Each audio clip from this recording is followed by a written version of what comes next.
everyone. Here we are, second week of Lent. How's it going? We have to ask ourselves that question every day because it's amazing how quickly this time flies. And this is such a great season. I truly love Lent because it gives me an opportunity to do what really you expect me to do. And that is to pray, to reflect, to meditate, to think about things, and to be able to share that time in prayer with everyone. And so let's remind ourselves, at the beginning of Lent, we gave that challenge. What is the challenge that God is giving us? Because remember, you are the light of the world. You are the salt of the earth. Love your enemies. Do good to those who harm you. Forgive 7 times, 70 times. So what is the challenge that God is asking us? Do something beautiful. That is what God is asking each and every one of us. Do something beautiful. Do it every single day. Make a difference. You are the light of the world. We are the light of the world. Do something beautiful. Today, the Lord reminds us of something that we cannot forget. Because what is the temptation? The temptation that we experience in our life. What stops us from doing our New Year's resolution? What stops us from doing a Lenten resolution? It's when I don't see the fruits, I don't see the results of what I'm trying to achieve. And even those things that I expect to achieve, like recognition, acknowledgement, love. In the first reading, in the book of Genesis, God tells Abram, then eventually Abraham, which means the father of many nations. Right? Abraham, the word Abraham means father of many nations. And God tells Abraham, at 75 years old, get up, take your wife, your nephew, and leave Ur and go to a place that I will tell you. And Abraham got up, left, and did exactly what he was told. He did what was good. I listen to God, I do what's right. But then the reality is also, oh my goodness, my nephew Lot, what a pain he is. What a disaster. And eventually I gotta say, just get away from me, Lot. Here, take this and go. Just go. And God tells Abraham, you're gonna have a child, you're gonna have a son. And what does he do? He has a child with his maidservant. His maidservant. Hagar. And now he has Ishmael. And then when Isaac is born, the legitimate son of the promise of God, now there's a fight between Hagar, Sarah, and Abraham has to tell Hagar, leave, go, take the boy and leave. Today's readings you can summarize them as good, bad, ugly, and then hopefully, God willing, beautiful. Good, bad, ugly, beautiful. That's exactly how everything is in life. Good, bad, ugly, beautiful. If we don't have the beautiful part, that means we gave up. We gave up. What's good? When you see 2 people come down the aisle and they get married. It's beautiful. It's absolutely beautiful.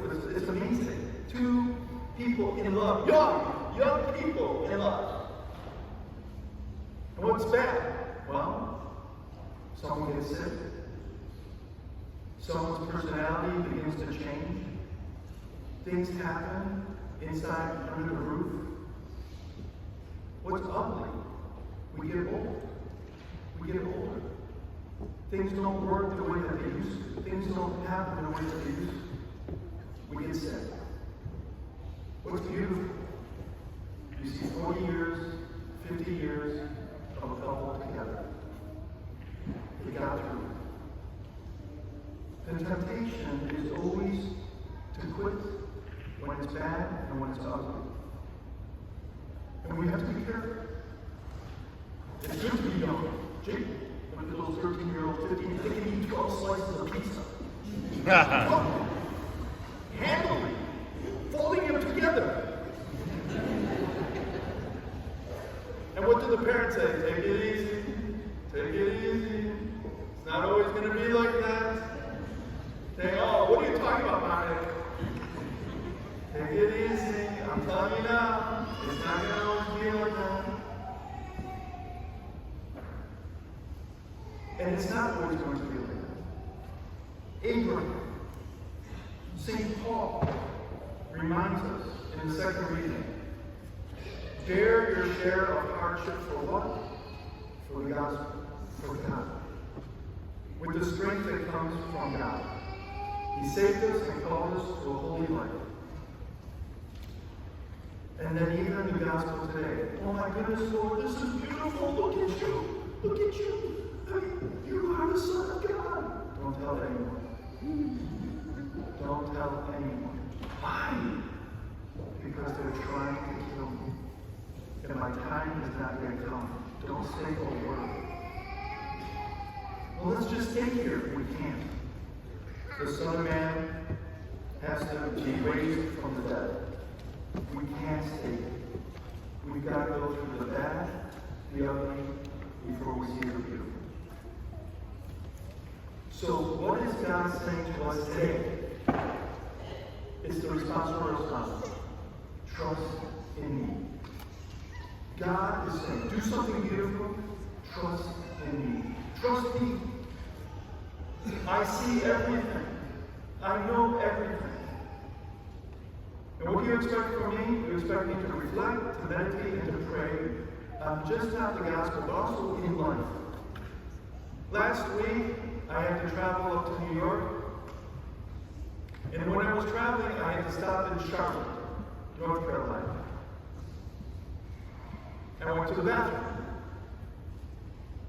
And when I went to the bathroom, there were so many people there. It was so crowded. I was like looking around, seeing if there was anything, a place where I could go. And there was a worker there. So in Charlotte, every bathroom has a worker. Every bathroom. So I go there and I see the worker and he's like this.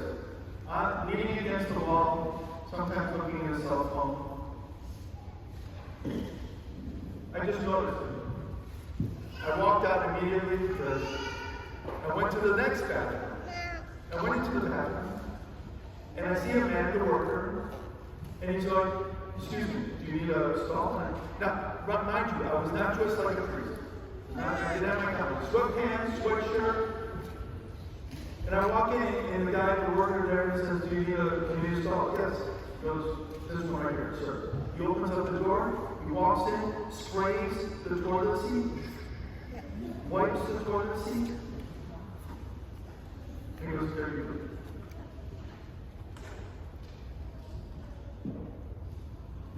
I thought about it. I took out my wallet, and I said, here you go. Thank you so much. And I gave him $5. This man doesn't realize that I was a priest, and that I would share what he did to thousands of people this Sunday. He has no idea that we're talking about it right now. No idea.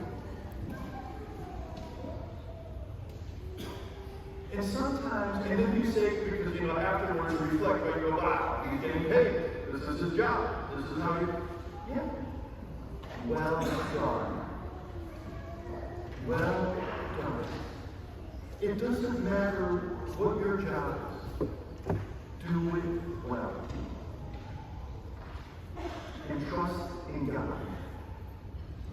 Can you imagine this man doesn't know that thousands of people are going to hear about him? And reflecting even more on it, how many of us realize in heaven, right? I'll never forget, my grandmother would always say to me, Alfonse, do good, because then you go to heaven. And then she would always say, say check. In Italian means, if there is one. Right? Do good, because there's heaven. Say check. How many of us realize that there are people praying for us right now in heaven? Our ancestors. maybe our parents, maybe our siblings, the saints. This man doesn't even realize that we're talking about him. Doesn't even have a clue that we're talking about that. Thousands of people will know about him. But because he does a good job, God, if I notice, and I'm nothing, imagine God who notices everything. Don't get discouraged. Don't ever get discouraged. God sees everything. God knows everything. He knows the good. He knows the bad that we're going through. He knows the ugly that we're going through.